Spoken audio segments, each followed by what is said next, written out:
ቅንጡ የሆነ አፓርትመንት ሞል ስታንዳርድ የሆነ መኖሪያ አፓርትመንት በ10% ቅድመ ክፍያ እንዲሁም ደግሞ የባንክ ብድሮችን ለሚፈልጉ 60/40 የባንክ ብድር ተመቻቸለት ብዙዎች በሚጓጉበት ቦታ ነው የመጣሁት ማለት ነው።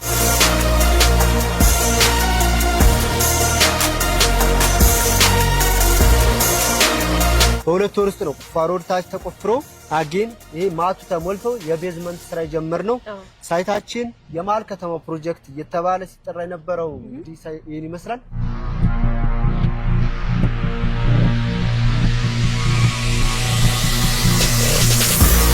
ትልቅ የቢዝነስ ቦታ በመርካቶ ከዝቅተኛ ካሬ አማራጭ ውስጥ ከ20 ካሬ ከ10 ካሬ ጀምሮ እሱም አከፋፈሉ እናንተ እንደምትፈልጉት አከፋፈል አድርገን ይዘን መተናል።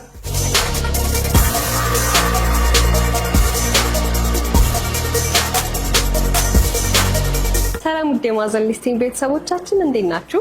ዛሬ ደግሞ በመሃል ከተማ በ3.6 ሚሊዮን ብር ሙሉ ክፍያ የቤት ባለቤት ወደሚኮንበት ትልቅ ፕሮጀክት ነው ጎራ ብለን ያለነው። እስቲ ውስጥ ያለውን ነገር እናያለን። አብራችሁን ቆዩ። ማዘምች ሰላም ሰላም፣ እንዴት ነሽ? አለን። እንኳን ደህና መጣሽ። እንኳን ደህና ቆይ። ድጋሚ ተገናኘን። ዛሬ ደግሞ እንግዲህ ድጋሚ ተገናኝተናል ማለት ነው። የመጣሁበት ቦታ ደግሞ ያው እንደዚሁ ሳይው ራሱ በጣም ያምራል። እንዴት አገኘሽው? በጣም ያምራል። በዋነኝነት እዚህ ቦታ ላይ የተገናኘንበት አንዳንድ ከስተመሮች ጥያቄ ነበረና እንግዲህ በጥያቄው መሰረት እንግዲህ ዛሬ የመጣሁት ታዲያ እንግዲህ ያው ቀደም ብለህ እንዳልከው ኦዲየንስ ብዙ ጥያቄ ያለው እና በዛ ጥያቄ መሰረት ለመመለስ እንደመጣን ነበር ያልከኝና እስቲ ምንድን ነበር ጥያቄያቸውና ምንድነው ለየት ያለ ነገር ይዘህ የመጣኸው ዛሬ? እንግዲህ በባለፈው እኔና አንቺ በዋነኝነት የተገናኘንበት እዛ ቡልቡላ ሳይት ላይ በጣም ብዙ ኦዲየንሶቻችሁ ብዙ ፋሚሊዎቻችሁ በዚሁ አጋጣሚ ላመሰግናቸው ፈልጋለሁ። በጣም እኔን አምነው በጣም እኔን አክብረው ደግሞ የሚገባቸውን አግኝተዋል። ብዙዎቹ የፈጠነ ወዲያውኑ ማለት ነው። ዛሬ ያ ቤት አልቋል። ውስጥ የተወሰኑ ምራጭ ምናምን የቀረው ግን በሰዓቱኛ ያልናቸው ነው። አንቺም በሰዓቱ በጣም ተደስተሽ ነበር ያ ቦታ ላይ። እዛ ቦታ ላይ ብዙዎች ተደስተው ብዙዎች የቤት ባለቤት ሆነዋል። ለየት ያለ አቀራረብም ነበር ያቀረብነው። ለደንበኛም ይሆናል ብዬ እኔ ኤነርጄቲክ ሆኜ አቀረብኩላቸው። ግን በዛ ውስጥ ኦልሞስት አብዛኞቹ በሚባል ደረጃ ትንሽ ሎኬሽን ጥያቄ ነበረባቸው። ያው ሎኬሽን ምንድነው መሃል ከተማ። እሺ መሃል ከተማ አቅርብልን እንደው በዚህ ሳምንት ውስጥ ምናምን ብለው ነበር። እሺ ቆይቻለሁ። ዛሬ እንግዲህ በዋነኝነት የተገናኘ ነው በመሃል ከተማ። መሃል ከተማ ሲባል የአዲስ አበባ መሃል ከተማ ያው ሁሌም መሃል ከተማ እያለ ነው የምናስተዋውቀው። መሃል ከተማ በነገራችን ላይ የአዲስ አበባ ትክክለኛ እምብርት የምትባለው ቦታ ፒያሳ ነው። በነገራችን ላይ አሁን ለምሳሌ ከአዲስ አበባ መቀሌ፣ ከአዲስ አበባ ባህር ዳር፣ ከአዲስ አበባ አዳማ ርቀት የአዲስ አበባ የልኪት ከፒያሳ ነው መነሻው። ፒያሳ መነሻ ነች። የሁሉም የከተማ ከሜክሲኮም ከየቱም የልኪት መነሻ ፒያሳ ነች። ዛሬ በእውነቱ ፒያሳ መሃል ከተማ የአዲስ አበባ እምብርት ቦታ ላይ ተገኝቼላቸዋለሁ። የሚገርም ፕሮዳክት እጅግ ቅንጡ የሆነ አፓርትመንት ሞል ስታንዳርድ የሆነ መኖሪያ አፓርትመንት በ10% ቅድመ ክፍያ እንዲሁም ደግሞ የባንክ ብድሮችን ለሚፈልጉ 60/40 የባንክ ብድር ተመቻቸለት ብዙዎች ሳልቬት በሚጓጉበት ቦታ ነው የመጣሁት ማለት ነው።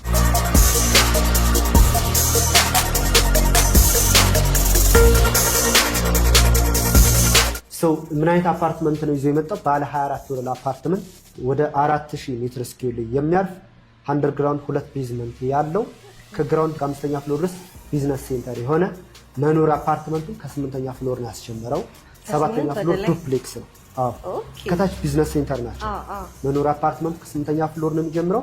እዚህ ቦታ ላይ ሲያመጣ እንደነገርኩሽ ቦታውን ስጠራው በጣም ሊያስፈራ ይችላል። በጣም መሀል ከተማ ማንም ሰው ቤት መግዛት ይፈልጋል። ግን መሀል ከተማ ብዙ ጊዜ ሲቀርብ ምን ዋጋ ይዝሻል፣ ፕራይስ ይዝሻል። ከዛስ ከፕራይስ ቀጥሎ ካሬው አፎርድ ማታረጉ ትላልቅ ካሬ ነው ብዙ ጊዜ እና ከዚህ በፊት ሪል ስቴት ላይ የምናውቀው ነገር ማለት ነው። ይህ ሪል ስቴት ሜሪት ሪል ስቴት በጣም በዚህ ሰዓት ተወዳጅነት ያተረፈበት ምክንያት ሁሉንም ተች ያደርጋል። ሚስ ከዝቅተኛ ገቢ ያላቸው ሰዎች እስከ ከፍተኛ ገቢ ያላቸው ሰዎች ከባለ 1 መኝታ እስከ ባለ 3 መኝታ የካሬው ከ49 ካሬ ጀምሮ እስከ 130 ካሬ ድረስ ማለት ነው። 2 ቤዝመንት አንደርግራውንድ የመኪና ማቆሚያና አጌን 4 ፍሎር ቢዝነስ ሴንተር ናቸው። 2ቱ ፓርኪንግ ናቸው ከላይ ያሉት ማለት ነው። ከምድር በታች 2 ቤዝመንት አለ፣ ወደ ላይ 2 ፍሎር አለ። የላኛው እንዴት አድርገው ነው መኪና ማቆም የሚችሉት? ራሱን የቻለ የመኪና ሊፍት አለ፣ ካር ሊፍት አላቸው። ስለዚህ 4 ፍሎር የመኪና ማቆሚያ አለ ማለት ነው። ስለዚህ ጠለሉ በአጠቃላይ ወደ 4000 ሜትር ስኩዌር ላይ ነው የሚያርፈው። 4 ፍሎር የመኪና ማቆሚያ አለ ማለት ውስጥ ከ4000 ሲባዛ በ4 ወደ 16000 ካሬ ወይም ከ16000 ሜትር ስኩዌር በላይ የሚሆን የመኪና ማቆም ያለው ማለት ነው። ሁሉም አባወራ እዚህ ግቢ ውስጥ የሚገዛ ሰው ማለት ነው። ምንም አይነት የፓርኪንግ ችግር አይኖርም ማለት ነው። የፓርኪንግ ችግር አይኖርም ማለት ነው። በቃ በጣም ደስ የሚል ቦታ ነው። ሁሉንም የከስተመር ጥያቄ መመለስ የሚችል ባንክ አለው። ቅድም እንዳልኩ እንግዲህ ቦታውን ስጠቅስላችሁ በጣም ወይ ፕራይስ በጣም ውድ ሊመስላችሁ ይችላል። ማንም ሳፖርት ያደርገዋል። የሚያስፈራ ነገር አይደለም። በዚህ ሎኬሽን ላይ ምናልባት አካባቢው ላይ እኛ ባጠናነው ሪሰርች መሰረት ማለት በጣም የመረጥኩበት ምክንያት እዚህ አካባቢ ላይ ካሉ ሪል ስቴቶች ይህ የሚሸጥበት ዋጋ ኦልሞስት 35-36% ይቀንሳል ዋጋው ማለት ነው። ይሄ የሚሸጥበት ሪል ስቴት ሰው ወደ ዋጋው ስንመጣ ባለ አንድ መኝታ 49 ካሬ ነው። የዚህ 49 ካሬ ቶታል ፕራይሱ የሚሆነው ወደ 5 ሚሊዮን ብር አካባቢ ነው። 5 ሚሊዮን ብር ባለ አንድ መኝታ በየት ፒያሳ ስለ ዲቴል ቦታው በ4 ኪሎ እና በፒያሳ ወደ ቤተ መንግስት ውስጥ አራዳ ፓርክ ፊት ለፊት ነው የሚገኘው ሎኬሽኑ። በቀኝ በኩል ፍሬንድሺፕ ፓርክ አለ። እኛ ጋር በነገራችን ላይ እነዚህ ተሰራው እንዳሉ ቪዎች በራሳቸው ራሱ ለቦታው ትልቅ ቦታና ትልቅ ቫሉ ይሰጣል። ሰው እንደውም ምናልባት ከፍ ባልሽ ቁጥር እኛ ጋር ዋጋው ይጨምራል። እሱን መጣበታል። እሺ ለምሳሌ የዚህ ባለ አንድ መኝታ 5 ሚሊዮን ብር ነው የሚሆነው ቶታል ፕራይስ ማለት ነው። መጀመሪያ አጠቃላይ ማለት ነው። ስለዚህ ምናልባት 5 ሚሊዮን ብር ማለት ኮንዶሚኒየም ስንት እንደሚሸጥ ታውቃላችሁ? ከረንት ያለው ዋጋ በጣም ይሄን የመሰለ ለግዠሪውን አፓርትመንት በ5 ሚሊዮን ብር ወይ ለምንድን ነው በዚህ ቀንሳችሁት? መጨረሻ ላይ ወይ በስልክ ጠይቁኛላችሁ።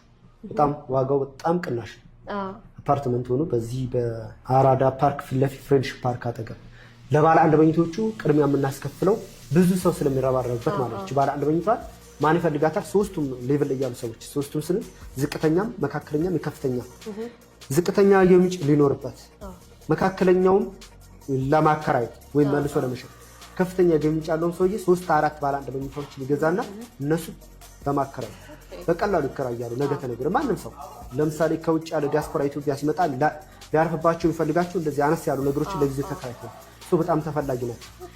በጣም ሁሉም ሰው ስለሚረባረብባት የዚችን ቅድመ ክፍያዋን 15% አድርገናታል። 15%ቷ ስንት ነው? 771 ሺህ ስቲል በጣም ቅናሽ ነው። ማንም ሰው ይሳተፍበት። 15%ቷን 771 ሺህ ብር ይከፍልና በአራዳ ፓርክ ፊት ለፊት በፍሬንድሺፕ ፓርክ አጠገብ በተለያዩ ፓርኮች የተከበበ እኛ ጋር ባለ አንድ መኝታ በ771 ሺህ ብር የቤት ባለቤት መሆን ትችላላችሁ ማለት ነው። ሌላኛው ባለ ሁለት መኝታ ነው። ባለ ሁለት መኝታ ሁለት አይነት የካሬ አማራጮች አሉ። በ80 ካሬ እና በ95 ካሬ። ለምሳሌ እዚሁ ጋር 80 ካሬ ቶታል ፕራይሱ ወደ 8 ሚሊዮን 400 ሺህ ብር አካባቢ ይሆናል። 8 ሚሊዮን 400 ሺህ ብር ባለ ሁለት መኝታ። ይህ የሚከፍሉት አከፋፈሉ መጣበታለሁ። መጀመሪያ የሚከፈለው ሞስት ወደ 10% ነው ከባለ ሁለቱና ለባለ ሶስቱ ማለት ነው። ለባለ አንዷ ብቻ ነው 15%። ስለዚህ ይህ 840 ሺህ ብር ይከፈላል ማለት ነው። ሌላኛው ባለ 3 መኝታ በ130 ካሬ የ130 ካሬ ጠቅላላ ዋጋ የሚሆነው 13 ሚሊዮን 600 ሺህ። እኛ ጋር እንግዲህ በባለፈው ማቅረብ የላችኋለሁ ባለ 3 መኝታ ስንት እየተሸጠ ስንት እንደሸጥኩላችሁ ያው ለምን እንደዛ እንደተሸጠ የራሱ ይሄ ከዛም ይቀንሳል። በጣም ደስተኛ ነኝ ይሄን በማቅረቤ ማለት ነው። 130 ወደ 13 ሚሊዮን 600 ሺህ መጀመሪያ የሚከፈለው 1 ሚሊዮን 360 ሺህ ብር ከፍለው የባለ 3 መኝታ የቤት ባለቤት መሆን ይችላሉ ማለት ነው። ስለዚህ እስካሁን እየነገርከኝ የነበሩት ዋጋ ራሱ እንግዲህ እንዳልከው ከሎው ክላስ ጀምሮ እስከ ሃይ ክላስ ያሉት ሌቭሎች በጣም አፎርደብል እና ተመጣጣኝ ነው ዋጋ ይዛችሁ ነው የቀረባችሁት። ታዲያ ይሄ ዋጋ ከተባለ አይቀር ደግሞ እንግዲህ አከፋፈል ሁኔታው እንዴት ሊሆን ነው ማለት ነው? እሺ በጣም አሪፍ ጥያቄ ነው የጠየቅሽው። ብዙዎች በባለፈውም ሳላቀርበው ብዙዎች እንትን ብለውኛል። እሺ አከፋፈላችን ሪል ስቴት ላይ ሁለት አይነት አከፋፈል አለ። ታይም ቤዝድ እና ኮንስትራክሽን ቤዝድ ማለት ነው። ታይም ቤዝድ ማለት በጊዜ ገደብ ነው። ኮንስትራክሽን ቤዝድ ማለት ደግሞ በግንባታው መሰረት ማለት ነው። ታይም ቤዝድ ኦንሊ ላለቁ ቤቶች ብቻ ሪከመንድ የሚደረግ ነው እንደኔ ማለት ነው። ምናልባት ታይም ቤዝድ የሚያስከፍሉ ባለሀብቶች አሉ፣ ዴቨሎፐሮች አሉ። ኮንስትራክሽን ቤዝድ ማለት ደግሞ ግንባታውን እያዩ በግንባታው መሰረት ማለት ነው። ለምሳሌ ታይም ቤዝድ በየ5 ወር ጋፕ፣ በ6 ወር ጋፕ፣ በ7 ወር ጋፕ ሊሆን ይችላል። ይህ ሲሆን ምንድነው ለከስተመሩ ትረስት ኢሹ ይኖርበታል። ምንድነው ከዚህ በፊት የተፈጠሩ ነገሮች አሉ። ስም ባልጠቅስም እንኳን አንዳንድ ሪስቲቶች ብር ሰብስበው የሚጠፉበት ሁኔታ ምንድነው ውልሽ ላይ በየ5 ወር ጋፕ፣ በ6 ወር ጋፕ ጊዜ ስለደረሰ ብቻ ትከፍያለሽ ማለት ነው። ግንባታው ቢገነባም ባይገነባም ይህ ሲሆን ለከስተመሩ በጣም ሪስክ ነው፣ ትንሽ አስቸጋሪ ይሆናል። ይህ በከስተመር ማለት አልከፍልም ብትይ አንደኛ ውልሽ ላይ ተቀምጧል ከፍላለሁ ብለሽ፣ ግን እኛ ከዚህ ተነሳን አብዛኞቹ ሪል ስቴቶች ወደዚህ መጥተዋል በግንባታው መሰረት። ለምሳሌ የኛ በባለፈው ከዚህ በፊት እንትን ብለው ቁፋሮ ሲጀመር 10% ይከፈላል። ከዛ ፋውንዴሽኑ ሲያልቅ፣ ከዛ ሁለተኛ ፍሎር ሲደርስ፣ 8ኛ ፍሎር ሲደርስ፣ 14ኛ ፍሎር፣ 20ኛ፣ 24ኛ በር ቁልፍ፣ ይህ በግንባታው መሰረት ነው። ስለዚህ እኛ ምንድነው ለምሳሌ አንድ ከስተመር ዛሬ 10% ከፍሎ ሰከንድ ፔመንት ስንጠይቀው ሙሉ ፋውንዴሽኑ ተጠናቆ መሆን አለበት። ስለዚህ መጥቶ ኮንፊርም አድርጎ ነው ማለት ነው የሚከፍልን። ለምሳሌ 5ኛ ክፍያ ላይ እኛ 10ኛ ፍሎር ሲደርስ ነው 5ኛ ክፍያ የምትከፍለው ካለው ከፋይናንስ ሲደወልለት መጥቶ ማየት አለበት ማለት ነው። ሳይቱ አይቶ ኮንፊርም አድርጎ ነው። ስለዚህ ለደንበኛው በጣም ትረስት ይኖራል ማለት ነው። ስለዚህ አከፋፈላችን እኛ በኮንስትራክሽን ቤዝድ ይሆናል ማለት ነው። ባንክ ለሚፈልግ እንደዛው 60-40 ባንክ ብድር ነው የሚቻቻለን። እነሱን በደንብ በስልክ እናስረዳቸው። ኦኬ ወይ በጣም ጥሩ ነገር ነው ተዳይዛችሁ የቀረባችሁት ማለት ነው። ያው ለከስተመርም በጣም ተመራጭና አስተማማኝ የሆነ ነገር ነው። ምክንያቱም ትረስት ሲኖር ነው በደንብ ከስተመር ደግሞ ገፋ አድርጎ መጥቶ እናንተን መግዛት የሚችለው ማለት ነው።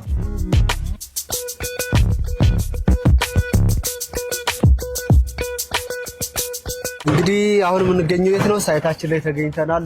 በእንትኑ መሰረት እንግዲህ ምናልባት ሌላ ሚዲያ አይተው የገዙ ሰዎች ይኖራሉ። በፊት በቁፋሮ ላይ የተመዘገባችሁ ደንበኞች እንግዲህ በዚሁ አጋጣሚ እንግዲህ ሳይታችን የደረሰበትን የምናሳይ ይሆናል። ከታች ማቱ ተሰርቶ ማቱ ውስጥ ወደ 2000 ምናምን ሜትር ኪዩብ ነው ያ ተሞልቶ አሁን የቤዝመንት ስራ የተጀመረበት ሁኔታ ላይ ነው ያለ ነው። እንግዲህ ምናልባት በትክክል ቢቆጠር ቁፋሮ ላይ ገዛች ሰዎች ነበራችሁ ከ2 ወር በፊት። በ2 ወር ውስጥ ነው ቁፋሮ ታች ተቆፍሮ አጌን ይሄ ማቱ ተሞልቶ የቤዝመንት ስራ የጀመርነው። ሳይታችን የመሀል ከተማ ፕሮጀክት እየተባለ ሲጠራ የነበረው እንግዲህ ይሄን ይመስላል። እንዴት አገኘሽው? በጣም አሪፍ ነው፣ በጣም ያምራል። ቀድሞ የገዙ ሰዎች እንግዲህ ዛሬ በእርግጠኝነት ደስተኛ ይሆናሉ። ምናልባት ያኔም ሌላ ጋር እንደነበረው ምናልባት አንዳንድ ደንበኞች ትንሽ የትረስት ሹ ያለባቸው ሌላ ጋር ገዝተው በተባለበት ሰዓት አይረከብም እናንተ ዛሬ ቁፋሮ ሳይጀመር ሃው ምናምን ያላችሁ ደንበኞች እንግዲህ ዛሬ እዚህ ላይ ደርሷል። አሁን በእርግጠኝነት እናንተ ናችሁ በፍጥነት የምትመዘገቡት ማለት ነው። እንግዲህ ምን ብዬሻለሁ ቅድም ላይ በአራቱም አቅጣጫዎች የራሳቸው ቪው ይኖራቸዋል። በፊት ለፊት እዚህ አራዳ ፓርክ ይኖራል። ከኋላችን የከተማ ቪው ነው የሚኖረው። በዚህ ፊት ለፊት ደግሞ ፍሬንድሺፕ ፓርክ ያለው ኩሽ ነው። ፍሬንድሺፕ በጣም ቤተ መንግስት ያለው አይደለ? በቅርብ ርቀት ማለት ኦኬ። ስለዚህ እዚህ አካባቢ አብሮት ቤተ መጻሕፍት የሚባለው እዛ ጋር ነው። በቅርብ ጊዜ የተሰራው ማለት ነው። ስለዚህ ሰፈሩ በጣም ነው የሚያምረው። ቪው ያለው ከተማ ነው። የመሀል ከተማ ፕሮጀክት እየተባለ የተጠራበት በዋነኝነት ይሄ ነው። የመጨረሻ እድል ነው። ምናልባት እዚህ ጋር በስተመጨረሻ ማለት የምፈልገው ምንድን ነው እዚህ ቦታ ላይ ምናልባት ዛሬ ነው ቀኑ፣ ጊዜው ዛሬ ነው። ባዶ ቦታ የለም እዚህ አካባቢ ትርፍ ቦታዎች የለም። ስለዚህ በ10% ሆነ በ20% ተመዝግባችሁ ይሄን ቦታ ያዙት ምን ጊዜ ቢሆን ማለት ነው። ሌላኛው ምንድነው ይሄ የትረስት ኢሹ ያለባችሁ ሰዎች ምናልባት ይገነባ ምናምን ተጀመረ ምናምን የሚባለው ነገር ይሄ የመሀል ከተማ ፕሮጀክት ነው። በቅርብ ርቀት እንዳሳዩዋችሁ ቤተመንግስት ይቀርባል። ቀጥሎ ፍሬንድሺፕ ፓርክ አለ። በዙሪያው መዝናኛ ቦታዎች ናቸው። ሰው በእነዚህ መዝናኛ ቦታዎች አሁን ያለ ሳይት በቅርብ ባጅስች በ2-3 ዓመት ውስጥ ገንብተው እንዲያስጠነቅቁ እንዲጨርሰው መንግስት አስገድዷቸዋል ማለት ነው። ይሄ ለእናንተ ተብሎ ሳይሆን ግዴታ የሀገሪቷ ሁኔታ ስለሚያስገድዳቸው በተባሉበት ሰዓት የማስረከብ ግዴታ አለባቸው። ለምን? ይሄ ሰፈር የልማት ቦታ ነው። እንደዚህ ፕሮጀክት ለምሳሌ እንደዚህ አይነት የሚያምር ቦታ አይተሽ እንደዚህ የተቆፋፈረ ነገር ጊዜ ተሰጥቷቸዋልና የዴሊቨሪ ታይም ጥርጣሬ ያለባችሁ ሰዎች ይሄ ግዳጅ ስላለ በዚህ 2-3 ዓመት ውስጥ እናስረክባለን። ለእናንተ ተብሎ ሳይሆን መንግስት ስለሚያስገድደው ማለት ነው። ስለዚህ እዚህ ቦታ ላይ የምትገዙ ሰዎች ሁላችሁም ደስተኛ ሁኑ። ጥቂት ሙስክ 75% በላይ የሚሆኑ ተሸጧል። 25% ነው የሚቀረው። በ10% ብቻ ተመዝገቡ። ከ771 ሺህ ብር ቅድመ ክፍያ ጀምሮ ማለት ነው። እንደናንተ አከፋፈል ደግሞ ሌላ ተጨማሪ ዲስካውንት እንሰጣቸዋለን። ይሄን ይመስላል።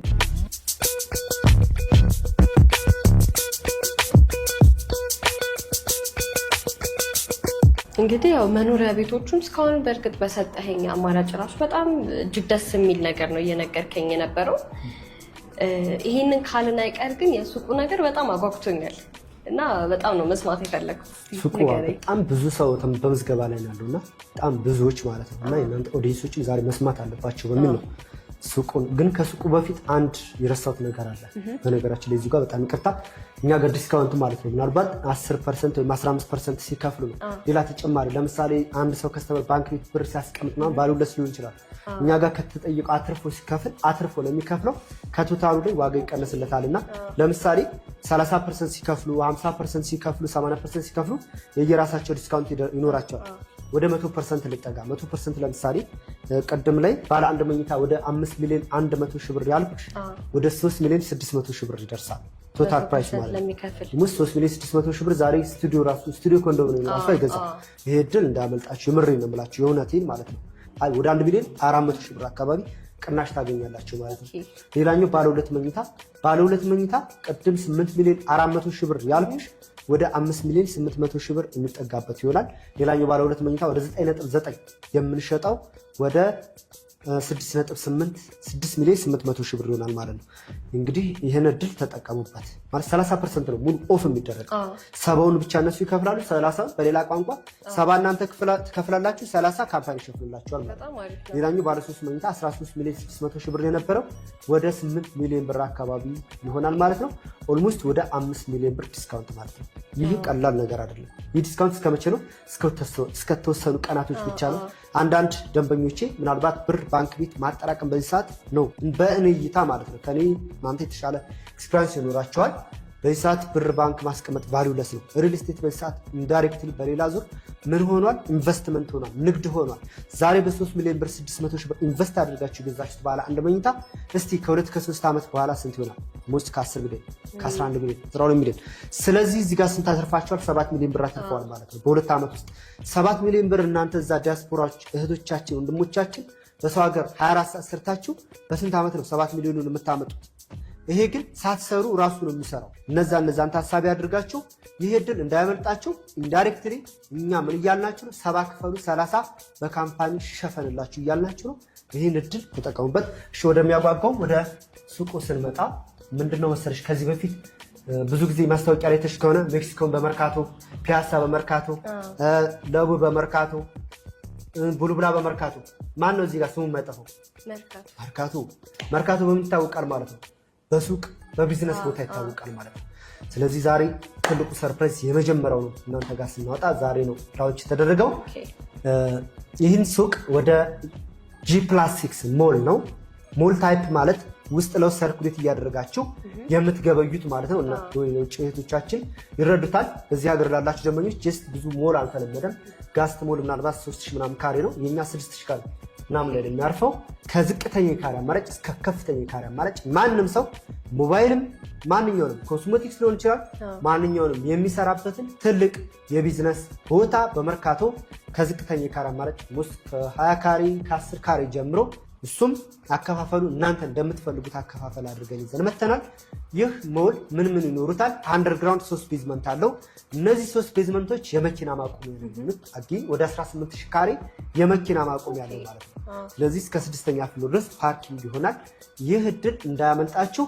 ሱቅ በመርካቶ ጀስት ከዚህ በፊት እንደምናስተዋውቀው ሜክሲኮ በመርካቶ አይደለም። ሜክሲኮ ላይ አይደለም ሱቅ ያመጣ ነው፣ ወይም ደግሞ ሳር ቤት አይደለም ሱቅ ያመጣ ነው፣ ፒያሳ ላይ አይደለም።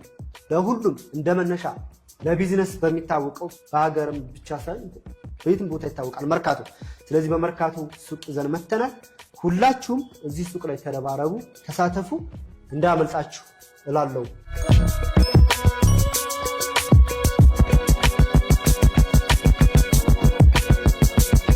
ደንበኞች ያው እንደሚታወቀው መግዛት ይፈልጋሉ፣ መለወጥ መሸጥ ይፈልጋሉና የምታስቀምጥልን ስልክ ቁጥር፣ አድራሻ ወይ የምትሰጡት ኦፈሪንግም ካለ እስቲ። እሺ በሚገባ በጣም አሪፍ ጥያቄ ነው። እዚሁ ጋር ሳርሰው መናገር የምፈልገው ነገር በእርግጥ ብዙዎቻችሁ ልታውቁ ትችላላችሁ። አንዳንድ ደንበኞች ጠይቀውኛል። በተለይ ውጭ ሀገር አሜሪካ፣ ካናዳ የሚኖሩ ደንበኞቻችን በቀላሉ የቤት ባለቤት የምትሆኑበትን እድል አመሻሽተናል። ማለት ውጭ ሀገር ያለ ሰው ሁለት አይነት መንገዶች አሉ። በውክልና ወይም ደግሞ በዲኤችኤል ማለት ነው። ውክልና ማለት ከዚህ በፊት ህጋዊ ውክልና ያለው ሰው የእነሱን ንብረት ማንቀሳቀስ፣ መሸጥ፣ መለወጥ ሙሉ ውክልና ያለው ሰው ካለ ከነሱ የሚጠበቅባቸው ሙሉ አግሪመንቱ ቤቱ በእነሱ ስም ይሆናል። በእነሱ ስም የሚሆነው እንዴት ነው? እዛው ባሉበት ቦታ ሆኖ ፓስፖርታቸውን ወይም ደግሞ የሎ ካርድ በዋትሳፕ በቴሌግራም ልከውልን ያን ፕሪንት አድርገን አውጥተን ውሉን በእነሱ ስም እናዘጋጅላቸዋለን። በእነሱ ስም በእነሱ ቦታ ህጋዊ ውክልና ያለው ሰውዬ መጥቶ መፈረም ይችላል ማለት ነው። ያን አብረን አታች እናደርገዋለን ኦሪጂናል ማለት ነው። ሌላኛው ሁለተኛው ነው። ምን አይነት ሰዎች አሉ?